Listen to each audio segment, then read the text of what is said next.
वाक़िबातुल-मुत्तक़ीन वस्सलातु वस्सलामु अला सय्यिदिल अंबिया वल मुरसलीन व अला आलिहि व अज़वाजिहि व ज़ुर्रिय्यतिहि व अहलि बैतिहि व अस्हाबिहि अजमाइन।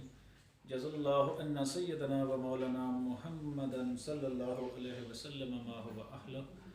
रब्बी इश्रह ली सदरी व यस्सिर ली अमरी वहलुल उक़दतम मिन लिसानी यफ़क़हू क़ौली। रब्बि ज़िदनी इल्मा। जी तो प्यारे बच्चों, अस्सलामु अलैकुम व रहमतुल्लाहि व बरकातुहू। उम्मीद करता हूँ कि आप सब खैरियत से होंगे। और आज काफ़ी देर बाद जो है वो लेक्चर अपलोड करने जा रहा हूँ। आप जैसा कि आप लोगों को पता है, दोबारा से ये कोरोना की वजह से स्कूल्स जो हैं वो बंद हो गए और बच्चों को फिर से ज़्यादा ज़रूरत पड़ रही है इस चीज़ की कि ज़्यादा से ज़्यादा उनको जो नॉलेज है वो उन तक पहुँच सके। तो इस चीज़ को मद्देनज़र रखते हुए मैंने काफ़ी दिनों बाद फिर से ये एक वीडियो बनानी मुनासिब समझी है। तो इस सेंस में मैंने अपना ये कॉन्टैक्ट नंबर भी आप लोगों के सामने दे दिया है। तो सब बच्चों से रिक्वेस्ट है कि वो मेरे चैनल को ज़्यादा से ज़्यादा सब्सक्राइब करें और बेल आइकन को भी दबाएं ताकि जो भी मैं वीडियो बनाऊं उसका नोटिफिकेशन सबसे पहले आप तक पहुंच जाए। तो आज हम क्या पढ़ने जा रहे हैं, बगैर टाइम वेस्ट किए काम की तरफ चलते हैं जी। आज हम करेंगे पाइथागोरस थ्योरम, 8th क्लास का चैप्टर नंबर 9, ठीक है। पाइथागोरस थ्योरम से रिलेटेड है और ना सिर्फ ये 8th क्लास के लिए है, ये 9th 10th first year, second year, third year, fourth year में भी अप्लाई होता है। मैथ में पाइथागोरस थ्योरम जो है वो आगे आपका काफ़ी बड़ी क्लासेस के अंदर भी उसका यूज़ है, यानी कि इसकी आज हम बेस इधर सीखेंगे। इसलिए इस वीडियो को ना सिर्फ 8th क्लास वाले ही देखें और इसको लाइक करें, बल्कि इसके अलावा 9th 10th first year, second year वाले भी इसको अच्छी तरह से ऑब्जर्व कर लें, ठीक है जी। तो चलते हैं काम की तरफ। Pythagoras theorem, first of all तो पाइथागोरस है कौन था? पाइथागोरस एक ग्रीक साइंटिस्ट है, मैथमेटिशियन है, यूनानी ग्रीक यूनान का रहने वाला था और 2500 साल पहले, आज से 2500 साल पहले इसने ये काम किया, ठीक है जी। और इसने यहाँ ये कैसे किया था? इजिप्ट के जो मिस्र के लोग रहने वाले थे ना जी, तो मिस्र के लोग दरिया की चौड़ाई, विड्थ मालूम करने के लिए वो एक ख़ास मखसूस मेथड अप्लाई करते थे। वो मेथड क्या था? वो चेन के ज़रिए ना, लोहे की चेन के ज़रिए एक ट्राइंगल बना देते, राइट एंगल ट्राइंगल, ठीक है ना, जिसकी 2 साइडें उनको पता होती थी, ठीक है, और एक साइड वो विड्थ होती थी।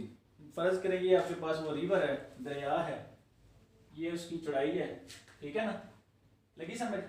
तो वो इसके अंदर ये ट्राइंगल जो है ना वो इस तरह की बनाते थे कि एक चेन ये वाली जो है ऐसे जा रही है, इधर से ये आ रही है, ये वाली जो ये एरिया है ये आपका डेप्थ है ना जी, विड्थ है, रिवर की चौड़ाई है, ठीक है ना।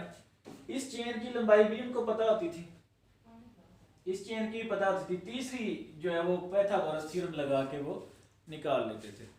तो उसने ना तीसरी की वो इस तरह से वो चेनों की मदद से ट्राइंगल बना लेते थे, ठीक है ना। एक ये वाली, इसकी भी लंबाई उसको उनको पता होती थी, ये भी और ये भी। तो वो ट्राइंगुलर शेप बना के दरिया की चौड़ाई जो मालूम करते थे। तो पाइथागोरस ने फिर वहाँ से उनसे इंस्पायर होके उसने ये अपना थ्योरम जो है वो पेश किया, जो आज हम सीखेंगे।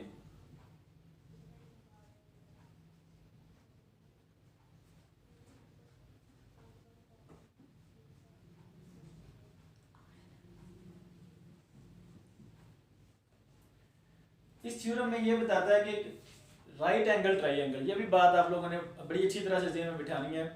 ट्राइंगल की 6 टाइप्स होती हैं। कितनी टाइप्स होती हैं? 6। 3 उसके एंगल्स के लिहाज से होती हैं, 3 उसकी साइड्स के लिहाज से होती हैं। मैं अक्सर बताता होता हूँ कि मैं ना एक स्कूल में गया डेमो देने, बहुत मशहूर फेमस स्कूल है, तो मैं नाम नहीं लूँगा।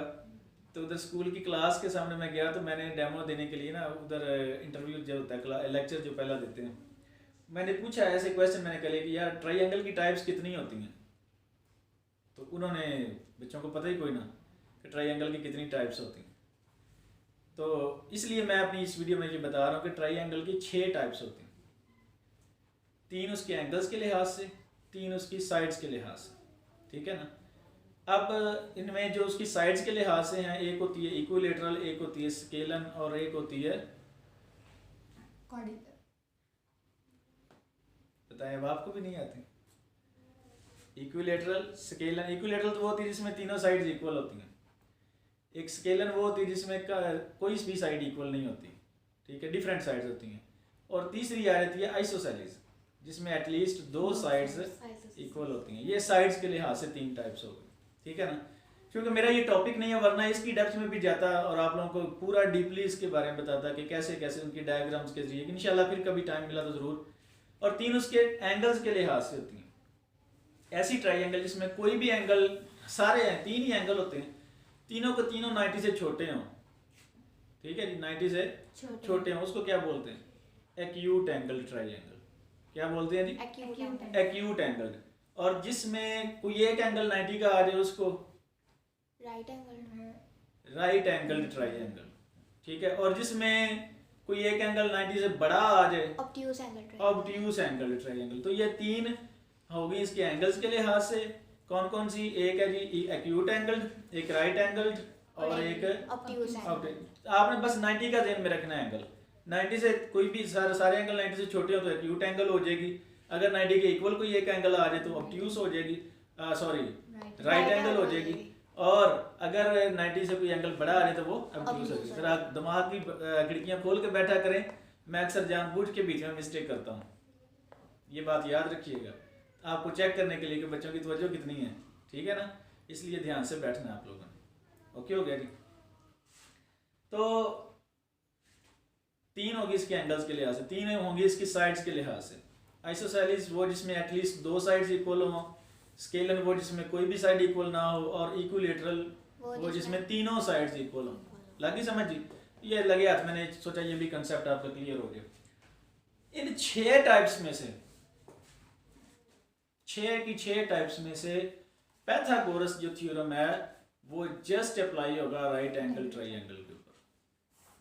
ये बात कान खोल के और दिमाग की बत्ती जला के आप लोगों ने ज़हन में बिठा लेनी है कि पैथागोरस थ्योरम जो है वो जस्ट राइट एंगल ट्राइंगल के ऊपर अप्लाई होता है, ठीक है जी।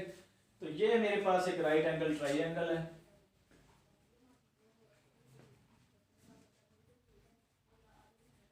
जिसमें ये वाला एंगल 90 डिग्री का है जी, ठीक है। 90 के अपोजिट साइड जो होती है, हमेशा आपने याद रखनी है कि 90 के अपोजिट साइड होती है हाइपोटेन्यूज,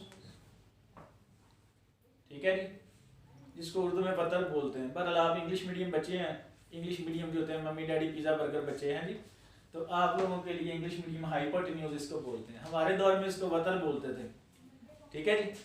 तो नीचे 90 के जो नीचे वाली ये वाली हो जाएगी आपकी बेस, और ये हो जाएगा परपेंडिकुलर, या अल्टीट्यूड भी इसको बोलते हैं, परपेंडिकुलर या अल्टीट्यूड, ठीक हो गया जी। हमारे दौर में इसको वतर बोलते थे, इसको कायदा बोलते थे, और इसको अमूद बोलते थे। अमूद अल्टीट्यूड जो होता है ना परपेंडिकुलर, उसको हम अमूद कहते थे, ठीक है जी। बहरहाल जैसा देश वैसा भेष, जैसे होते हैं, मतलब जैसे जैसे वक्त चेंज होता है उसके साथ साथ बदलना पड़ता है बंदे को भी, इंसान को भी। तो जनाब पैथागोरस ने ये कहा था कि अगर 2 साइड्स हमारे पास मौजूद हो तो हम तीसरी निकाल सकते हैं। हाँ जी। 2 साइड्स, कोई सी भी 2 साइड्स हो तो तीसरी निकाल सकते हैं। उसने फार्मूला क्या पेश किया? तो उसने कहा था जी कि हाइपोटेन्यूज का स्क्वायर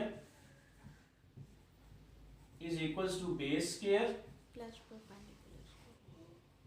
प्लस परपेंडिकुलर स्क्वायर। इसकी एप्लीकेशन भी इंशाल्लाह आपको क्वेश्चंस के साथ मैं समझाऊंगा। फिलहाल आपने ये फार्मूला अपने ज़हन में बिठा लेना है कि hypotenuse square is equals to base square plus perpendicular square. ये होता है पैथागोरस थ्योरम। मैंने अब गायब ही होना है, चलो ठीक, 1 मिनट चलता है जी। तो dear students, hypotenuse square is equals to base square plus perpendicular square, ये आपने फार्मूला जो है वो याद रखना है। इस फार्मूले की मदद से हम एक्सरसाइज 9.1 की कुछ जो है प्रॉब्लम्स वो हम सॉल्व करेंगे। तो चलते हैं एक्सरसाइज 9.1 की तरफ।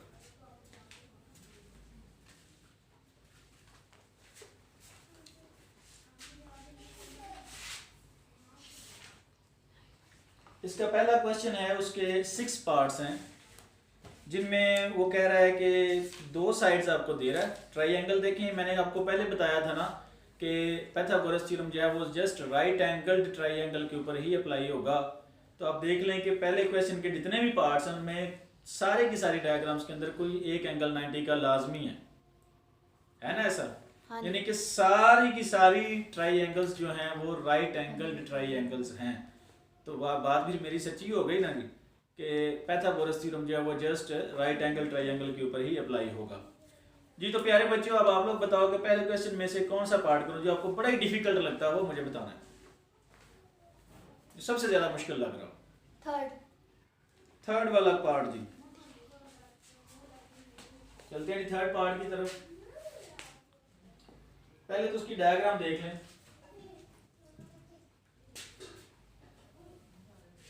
ये कपड़ा पड़ाइए।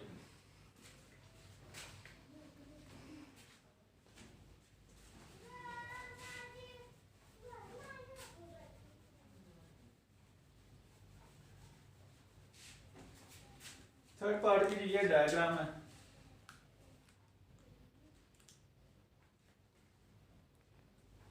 ये वाला एंगल आपको 90 डिग्री, ये जो ब्लॉक बना होता है ना, आपने बीच में 90 नहीं भी ना लिखा हुआ तो आपने समझ जाना कि ये 90 का ही एंगल है, डिब्बा जो बना होता है। तो इसके अंदर वो आपको ये वाली वैल्यू दे रहा है जी x, ये 5 और ये 13। अक्सर बच्चों को इस बात का भी नहीं पता होता कि इसमें हमारे पास बेस क्या है, परपेंडिकुलर क्या है, हाइपोटेन्यूज क्या है। जी तो बेटा आप बताएंगे जी इसमें ये x क्या है? x perpendicular. कैसे पता चला आपको?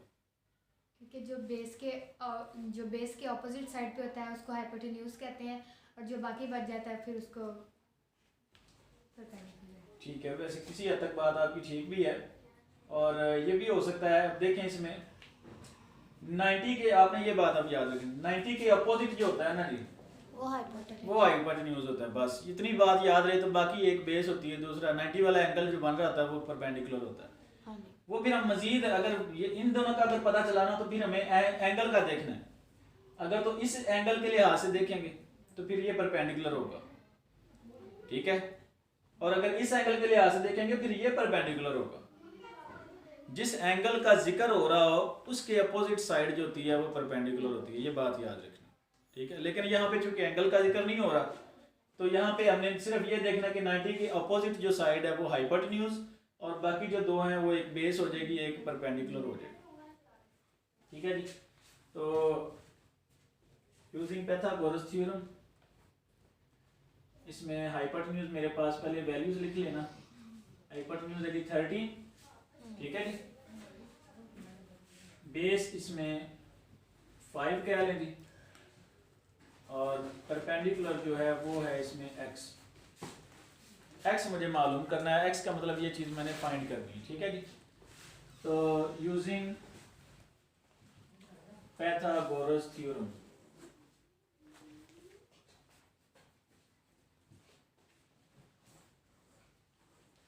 Hypotenuse square base square plus perpendicular square. तो हाइपोटेन्यूज इसमें कितना है जी? 13 स्क्वायर। बेस कितनी है जी? 5 और परपेंडिकुलर x मींस के ये हमने फाइंड करना है। 13 का स्क्वायर जो है वो 169 होता है जी। मैंने रट्टा नहीं मारा हुआ, वैसे मुझे आता है, ठीक है ना। और 5 का स्क्वायर होता है जी 25। x का स्क्वायर वैसे का वैसे, क्योंकि ये हमने फाइंड करना है। जो चीज फाइंड करनी है उसको उधर रहने दे, बाकियों को उठा के इधर ले आए। 25 इधर प्लस का इधर आके माइनस हो जाएगा x स्क्वायर।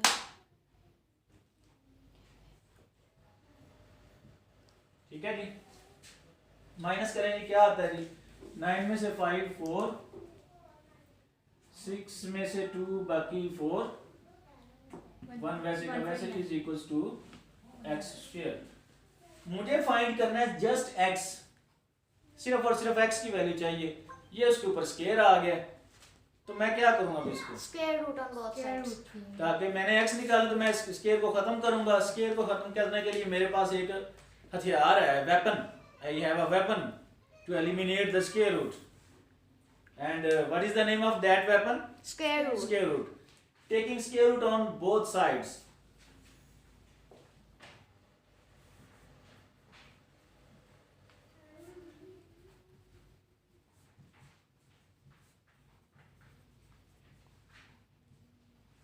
x स्क्वायर का स्क्वायर रूट।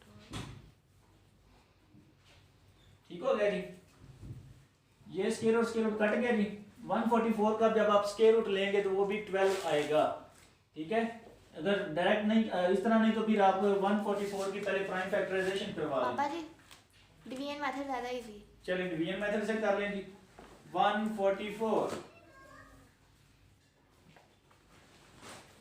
1 जी, 1 1 सा 1।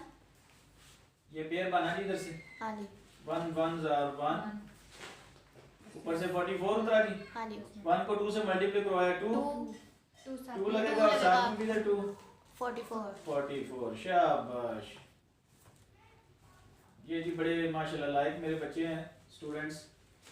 उन्होंने मैं करने लगा था प्राइम फैक्टराइजेशन। वैसे आपस की बात है, अपना अपना एक मेथड होता है। मुझे जब भी मैं स्केयर निकालता हूं ना, मेरा पहला ध्यान प्राइम फैक्टराइजेशन की तरफ जाता है, और वाकई ही वो लेंथी है, वो काम जरा लेंथी होता है। ठीक है ना। तो वैसे एक और भी डायरेक्ट मेथड भी होता है। 144 का 12 मल्टीप्लाई बाय 12 भी तो लिख सकते हैं। हाँ जी 12 का स्केयर लेके स्केयर और स्केयर कैंसिल हो जाएगा, तो पीछे 12 आंसर आ जाएगा। ठीक हो गया जी। तो ये प्यारे बच्चों का जवाब आ जाएगा 12, x की वैल्यू जी 12। तो प्रॉब्लम है जी इसमें, तो डिस्कस कर सकते हैं। पहले क्वेश्चन के 6 पार्ट इसी मेथड से सॉल्व होने हैं। ये मैंने थर्ड वाला पार्ट किया था, क्वेश्चन नंबर 1 पार्ट नंबर 3। ठीक है जी। तो आप इसका स्क्रीनशॉट ले लें ताकि हम नेक्स्ट क्वेश्चन जो है वो सॉल्व कर सकें। ठीक हो गया जी। पॉज कर जी। तो डियर स्टूडेंट्स, अब क्वेश्चन नंबर 2 की तरफ चलते हैं। क्वेश्चन नंबर 2 में आपसे कहता है, स्टेटमेंट जरा गौर से देखिएगा। In an isosceles right angled triangle, मैंने आपको बताया था कि ट्राइंगल की 6 टाइप्स होती हैं। आइसोसेलेस वो होती है जिसमें एटलीस्ट 2 वैल्यूज सेम हो, 2 साइड्स सेम हो। ठीक है जी।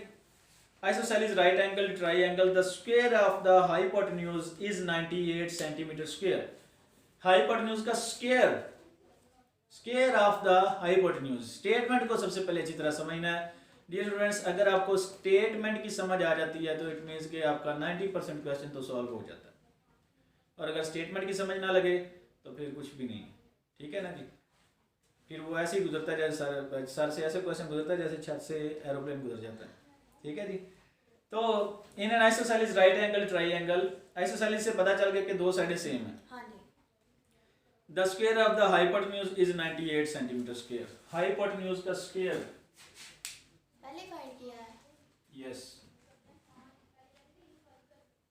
हाइपोटेन्यूज का स्क्वायर। कई बच्चे यहाँ पे गलती करते हैं, वो खाली हाइपोटेन्यूज लिख लेते हैं, हालांकि वो बेचारा चीख चीख कर बता रहा है कि हाइपोटेन्यूज का स्क्वायर है। Square of hypotenuse is 98 centimetre square. ठीक है जी। Find the length of the congruent sides. Congruent का क्या मतलब होता है? कॉन्ग्रुएंट साइड एक जैसी, इक्वल, तकरीबन इक्वल या एक जैसी। ठीक है ना। कहता है जो बाकी 2 साइड्स हैं ना उनकी लंबाइयां मालूम करें, वो कितनी कितनी होंगी। क्वेश्चन के स्टार्ट में आपको बताया गया कि आइसोसेलेस ट्रायंगल, हाँ जी 2 साइड्स मतलब इक्वल है। 2 साइड्स इक्वल हैं जी। ये मैं एक ट्रायंगल बना रहा हूँ जी, जितनी ये है उतनी ये है। अब हमें नहीं पता ये कितनी कितनी है, हम लेट कर लेते हैं कि ये भी x है, ये भी x है। ठीक है जी। हाँ जी ये हाइपोटेन्यूज है। हाँ जी ठीक है जी। ये बेस है, और वो वो परपेंडिकुलर। वो परपेंडिकुलर जी। मींस कि हमने बेस भी फाइंड करनी है और परपेंडिकुलर भी फाइंड करना है। लेकिन प्यारे बच्चों सिंपल सी बात है, दोनों ही इक्वल हैं। हाँ जी आइसोसेलेस है ना, दोनों इक्वल है, इट मींस कि अगर कोई एक निकला तो दूसरी भी उतनी ही होगी। क्या ख्याल है? हाँ जी। तो हाइपोटेन्यूज का स्क्वायर उसने मुझे दे दिया, ठीक है जी, using Pythagoras theorem.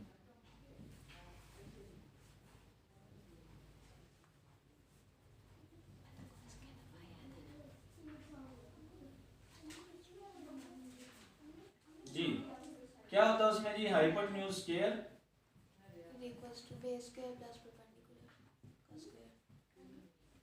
Base square plus perpendicular का स्क्वायर। ठीक है जी। हाइपोटेन्यूज का स्क्वायर मुझे वो 98 दे रहा है। बेस भी x है, परपेंडिकुलर भी x है, x स्क्वायर और x स्क्वायर प्लस होके कितना हो जाएगा? x4 वाह 2x4 2x4, वाह जी वाह जी। ये देखें जी मेरे ये स्टूडेंट्स का हाल, ठीक है जी, आप सब देख रहे हैं ना जी कि 2x4 कह रहे हैं जी, x स्क्वायर और x स्क्वायर को ऐड कर रहे हैं और 2x की पावर 4 बना रहे हैं, वो पावर्स को भी ऐड कर रहे हैं। 2x स्क्वायर 2x हाँ जी, अब वो कह रहे हैं 2x, अब ऊपर से स्क्वायर ही खत्म हो गया। Square 2x। ये तो हाल है आजकल के स्टूडेंट्स का। और भाई प्यारे बच्चों, जब दो वैल्यूज वेरिएबल्स आपस में प्लस हो रहे हैं, इसके साथ 1 है ना, इसके साथ भी 1 है, तो जस्ट कांस्टेंट ऐड होते हैं, x स्क्वायर साथ में वैसे का वैसे ही होता है। या इसको आप सिंपल इस तरह ले लें आपको समझाने के लिए कि अगर इन दोनों में से मैं कॉमन लूं तो x स्क्वायर तो कॉमन आता ही है, हाँ जी। अंदर 1 ही इधर से रह जाएगा, इधर से भी 1 रह जाएगा, पीछे x स्क्वायर कॉमन चला गया, तो ये 1 और 1 2x स्क्वायर। अब कहाँ गया आपका 4, वो x की पावर 4 किधर गई? हैं जी, अल्लाह के बंदो कुछ ध्यान करो। चलो आप पे कोई नहीं गल, अल्लाह तो ना पूछेगा, सानू खपाऊंगे ना, अल्लाह पूछेगा तो ये पावर 4 नहीं होती। हाँ पावर 4 होती अगर ये दोनों आपस में मल्टीप्लाई होते तो। यहाँ पे प्लस की बजाय अगर मल्टीप्लिकेशन का साइन होता है, मैं आपको इधर करवा रहा हूँ, जरा गौर कीजिएगा, x square multiply by x square, फिर क्या होना था, फिर हमारे पास x4 x की पावर 4 कैसे होती, बेस एक जैसी हो और मल्टीप्लाई हो रही है तो पावर्स ऐड हो जाती हैं। बेस एक जैसी हो और मल्टीप्लाई हो रही है तो पावर्स ऐड हो जाती हैं, लिहाजा बेस एक बार लिखी जाती है 2 + 2, तो फिर ये x की पावर 4 हो जाता, फिर ये 2 नहीं था साथ में आना, ये वाला जो 2 है। लगी समझ, कंसेप्ट क्लियर हो गया? नेक्स्ट टाइम ये गलती नहीं होनी चाहिए अब आप लोगों को। तो ये बन गया हमारे पास 2x स्क्वायर। मुझे चाहिए x की वैल्यू, मैंने इस तरफ x को अकेला करना है जैसे भी हो, बाकी सबको उठा के फेंकना दूसरी तरफ, ठा, ठीक है। 2 मल्टीप्लाई हो रहा है इधर आके, डिवाइड हो जाएगा, 98 divided by 2 is equals to, इधर रह गया x स्क्वायर, इसको कैंसिल करें हैं जरा, क्या होता है 2 4 8 2 9 18 2 4 are 8 2 9 18 और 1 कैरी लगेगा इधर, 18 बन गया, 2 9 are 18, 49 बन गया जी। तो 49 is equals to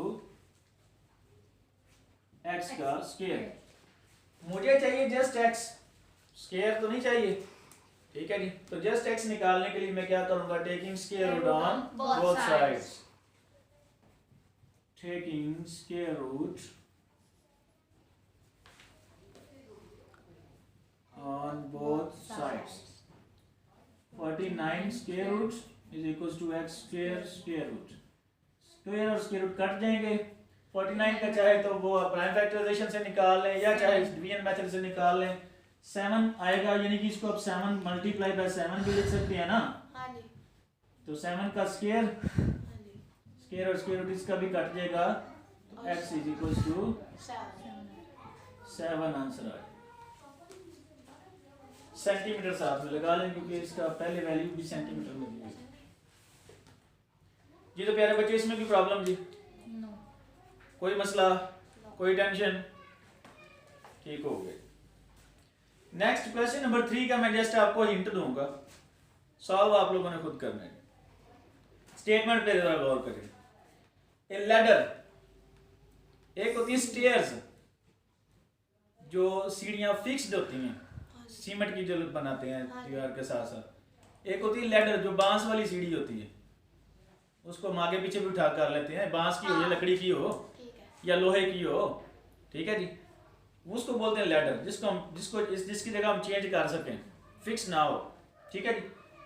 a ladder 10 metre long, ladder की लंबाई कितनी है जी? 10 10 मीटर। मीटर। सीढ़ी जो है वो 10 मीटर लंबी है। Is 10 metre long is made to rest against a wall, एक दीवार के साथ लगाइए, ठीक है जी। Its lower end touches the ground at a distance of 6 metre from the wall, दीवार से उसका जो पांव है ना जी, लोअर एंड, उसका फासला दीवार से कितना है? 6 मीटर। 6 मीटर। लेटर की अपनी लंबाई कितनी है? 10 मीटर। और दीवार से उसका फासला कितना है? 6 6 मीटर। आपसे कहता है at what height above the ground the upper end of the ladder rests against the wall, कहता है कि कितनी हाइट, जमीन से कितनी हाइट के ऊपर दीवार के खिलाफ मुखालफ समत में वो रेस्ट में है। जरा इसको इस तरह देखें। लेट्स सपोज जी, तवज्जो रहे सब बच्चों की तरह प्लीज, ये मेरे पास ये दीवार है, ठीक है जी, ये नीचे मेरे पास जमीन है, अच्छा। जमीन के ऊपर दीवार खड़ी है, ये जनाब मैं वो लैडर लगाता हूँ, सीढ़ी लगी समझ, हाँ जी। जिसकी लंबाई 10 मीटर है। ये वाला एंगल कितने का बन रहा है? 90। शाबाश, ये राइट एंगल ट्रायंगल नहीं बन गई, हाँ जी। ठीक है। जमीन का जो लैडर के जो पांव है वो दीवार से 6 मीटर के फासले पे वो खुद बता रहा है। हाँ जी। आपसे कहता है कि कितनी हाइट के ऊपर वो दीवार के साथ लगी हुई है, मींस परपेंडिकुलर फाइंड करना। मींस के परपेंडिकुलर आपने फाइंड करना है। शाबाश, दैट्स नाइस, वेरी गुड, बहुत अच्छे जी, माशाल्लाह, अल्लाह ताला आपके इल्म में इजाफा दे, बरकतें दे। तो समझ गए आप लोग भी भाई, हैं? थोड़ी समझ आई? समझ जाओ यार। ये हो गया आपका हाइपोटेन्यूज, ठीक हो गया जी। ये बन गई बेस, और आपने परपेंडिकुलर फाइंड करना, उसको आप x कह लें, लेट कर लें x के इक्वल, तो वो पाइथागोरस थ्योरम लगाएं, hypotenuse is square is equal to base square plus perpendicular का स्क्वायर, तो उसमें से परपेंडिकुलर की वैल्यू निकालनी है, तो उधर से बेस की वैल्यू को उठा के इधर ले आए तो वो इधर आके माइनस हो जाएगी, एंड पे जाके उनका स्क्वायर रूट ले लें तो वो आपके पास x की वैल्यू आ जाएगी, ठीक है। यस।